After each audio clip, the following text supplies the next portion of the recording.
Bank Nifty 1 minute time frame, NSE,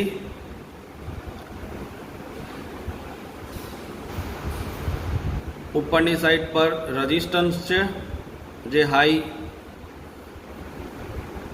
higher high અને નીચેની side support બને છે. જ્યારે રેઝિસ્ટન્સ અને સપોર્ટને બ્રેક કરશે ત્યારે સારો એવો મૂવમેન્ટ અહીંયા જોવા મળી રહ્યો છે. અહીંયા તમને મૂવમેન્ટ 50 થી લઈ 100 પોઈન્ટનો મૂવમેન્ટ જોવા મળી રહ્યો છે અને એ જ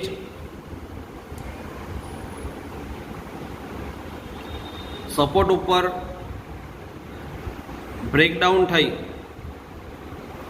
પાછું અપ ટ્રેન્ડ થવા જઈ રહ્યું છે. 2:42 બ્રેકડાઉન થઈ સપોર્ટ